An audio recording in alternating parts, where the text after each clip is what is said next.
Hello there, this is Skinless Guildier for the Eternal Alliance, and today we're going to be looking at the fleet mission on Mandalore and how you can actually auto this mission fairly easy without having to do really much work at all.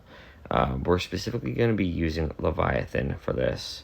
You have Gaunlet Starfighter, which is required to be in there. And then as far as for the remainder of the ships, you're going to go with your pretty standard lineup. What I'd like to go ahead and start off with is going to be having my B-28 extension class bomber, and then we use MK6 in the starting lineup. A little odd because you're not going for the insta-kill, but instead this seems to be a system that works pretty darn well as far as for getting the ability to auto this with all the debuffs that you're going to be applying and be able to get your ultimate off.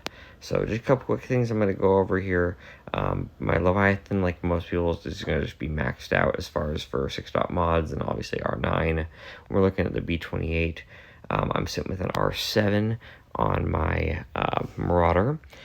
And then for the Mark 6, I've gone ahead and I've got R7, which I think most of these are going to be pretty standard as far as for what you're going to be using there. Now my Gauntlet Starfighter has R5 pilots, however, it doesn't necessarily need to have R5 pilots to make it work. Looking at my reinforcements, we're looking at Fury, which I'm going to have R7 for my Malgus, which some of you might have an R9, R8, and that works great too. Scimitar is going to be in there. He's at R8 just because of the Naboo raid. And then I've got Sith Fighter, who's R9. Once again, you can have a lower version of this. This is from back when Sith Fighter was key for the Leviathan mirrors. And then for Dagger, I have him at R7. So the order in which you put him in does not matter because, again, we're going to be going at the full auto on this. So without further ado, let's go ahead and jump in.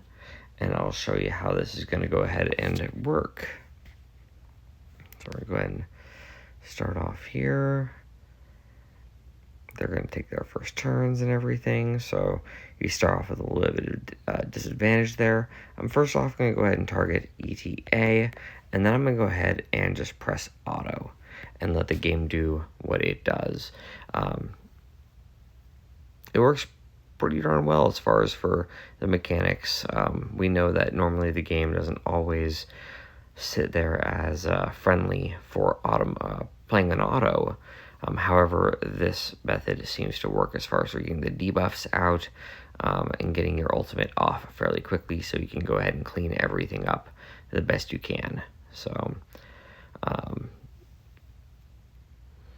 right now we're stuck on taking out Y-Wing. However, when the opportunity opens, we'll go after ETA again, but it might just be a minute before we can do that. It's going to go ahead and pull out Dagger. Alright, getting a lot more debuffs there. Let's go ahead and focus our efforts on ETA. Gauntlet's doing his thing with clearing up any debuffs.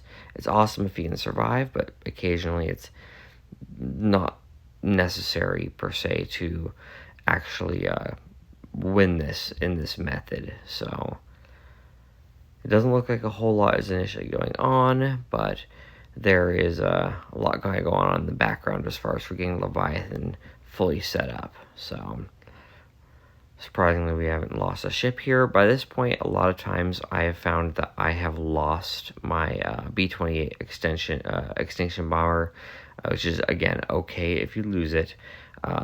Just because right now we're just in a race to try and get the ultimate, which we did right here. Got it pretty darn quick there without losing any ships. And again, you can lose a ship or so and it'll be okay still.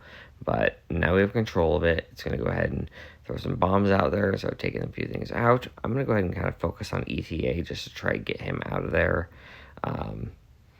But it doesn't necessarily matter as far as for the kill order at this point, because you can literally just have this all set on full auto. I'm going to switch over to Ahsoka because she's kind of annoying me. We got the days on a few of them from using their negotiator. Just going to keep chipping away at them. There we go, almost down, probably about 1 to 2 hits away from finishing that up. There we go. Let's go ahead and take out our Baron, just since he's the next lowest there. And I'm just kind of selecting stuff to speed up the process, but this does work on auto completely without having to press anything extra on it. So you can see that we're down to just Marauder here, and this shouldn't take too long to go ahead and take them down. Let's see, just a little more there as he seems to be regaining some health. Just going to keep on just barraging him. But at this point, there's no way that he's going to be taking out any of our ships. So we're guaranteed to finish this up strong. It's just, as we know with Leviathan, sometimes it's kind of a chipping away kind of method rather than being able just to use raw power per se. Unless you get your MK6 back up to another 50 stacks. There we go, bringing him down. And just like that, we got the first amount of health down, and there we go. We got our 50 stacks. And just like that, super easy, almost a million points just for using auto. So I hope that this video helps you guys out, and maybe save some headaches of individuals trying to do it by hand and using different lineups and what have you. This is just the method that we use that seems to be working perfectly. Like I said, it's got about a 99% win rate. There's always that one weird thing with this RNG that can happen with CG, but either way, hope that this helps, and Skinless is out.